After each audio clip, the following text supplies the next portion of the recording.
আসসালামু আলাইকুম ওয়া রাহমাতুল্লাহি ওয়া বারাকাতুহু। বন্ধুরা সবাই কেমন আছেন? আশা করি সবাই ভালো আছেন। আলহামদুলিল্লাহ আমিও ভালো আছি। আজকে পরিবার নিয়ে একটু ঘুরতে বের হয়েছি। আপনাদের সঙ্গে পুরো ভিডিওটি এবং ঘোরাঘুরি শেয়ার করব। তো অবশ্যই আপনারা ভিডিওটি শেষ পর্যন্ত দেখবেন আশা করি। সকলের ভালো লাগবে ইনশাআল্লাহ। এখানে কিছু মজার কাহিনী আছে সেগুলো আপনাদের সাথে শেয়ার করব। তো সবাই আমাদের সঙ্গেই থাকবেন ইনশাআল্লাহ। তো এই যে আমার ছেলেটাকে দেখতে পাচ্ছেন, সে অনেক দিন পরে আমাকে পেয়ে খুব খুশি হয়েছে এবং সে খুব আনন্দিত। সে আমার সাথে ঘুরতে বের হয়ে তার খুবই ভালো লাগছে। সে রিকশায় চড়ে পাখি দেখলে পাখি নিয়ে কবিতা বলছে এবং বিভিন্ন রকমের সে কথা বলছে। খুবই ভালো। এগুলো আসলে বাচ্চাদের নিয়ে ঘুরতে বের হলে তারা খুবই খুশি হয়। অবশ্যই আপনারাও আপনাদের বাচ্চাদের নিয়ে ঘুরে বেড়াবেন ইনশাআল্লাহ। তো সে প্রথমেই একটা কোক খাওয়ার জন্য খুব উতলা হয়ে আছে। সে খুব আমার সঙ্গে জোর করছে, বাবা কোক খাবো কোক খাবো, কিন্তু আমি ওনাকে খেতে দিচ্ছি না। কেননা যে ওই যে দেখেন গেঞ্জিটা অলরেডি মেখে ফেলেছে, নষ্ট হয়ে যাবে জন্য আমি আর ওকে খেতে দেই। এই যে অবশেষে দেন কেড়ে নিয়ে কেমন করছে খাওয়ার জন্য। কিন্তু যেহেতু আমরা রিক্সার মধ্যে আছি, রিক্সাতে অনেক ঝাঁকুনি, তো এই জন্যই আর কি তাকে দেইনি।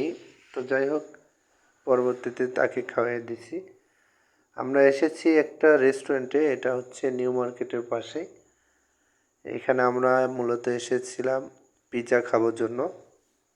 তো যাই হোক, আমরা প্রথমে ঢুকতেই বিদ্যুৎ চলে গেল। বিদ্যুৎ চলে যাওয়ার পরে একটা সমস্যা, সেটা হলো যে ওনাদের বিদ্যুৎ চলে গেলে আর পিৎজাটা হবে না। ওনাদের হয়তোবা ওভেন পিৎজা, ওনারা পিৎজাটা তৈরি করতে পারেনি। আমরা অনেক সময় বসেছিলাম। বসে থাকতে থাকতে আমার ছেলেটাও বিরক্তি। অবশেষে তাকে অনেক বোঝালাম। আর এর মাঝে মাঝে আমি চারপাশের ভিউটা নিয়ে নিচ্ছি।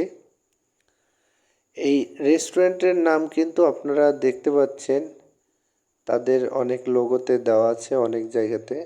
তো আমি লাস্টে এর নামটা বলে দেব, আপনারা অবশ্যই শেষ পর্যন্ত দেখবেন ইনশাল্লাহ। তো এই যে আমার ছেলেকে অনেক বোঝাচ্ছি, সে বারবার বলছে বাবা পিৎজা কই, পিৎজা খাবো। তো আমি তাকে বোঝাচ্ছিলাম বাবা আসবে আর কিছুক্ষণের মধ্যে।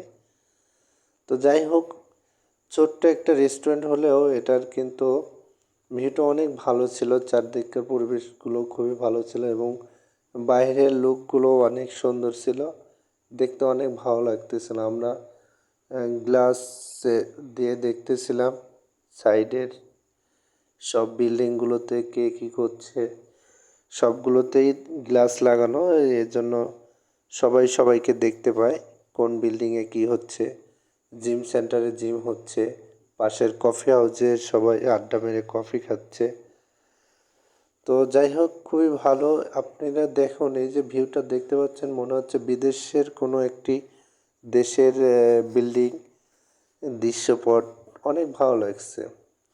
এবং আমরা যে রেস্টুরেন্টটাতে ছিলাম এটাও অনেক ভালো। ছোট্ট একটা রেস্টুরেন্ট হলেও এখানে অনেক সুন্দর সুন্দর তারা ডেকোরেশন করেছে। তো অবশ্যই আপনারা যদি রাজশাহী থেকেও ঘুরতে আসেন, আপনারা আসবেন। এই যে আমাদের সেই কাঙ্ক্ষিত পিৎজা, যার জন্য আমরা দীর্ঘ সময় অপেক্ষা করছিলাম, তো শেষমেশ আপনাদের পিৎজাটা দেখাতে পারলাম।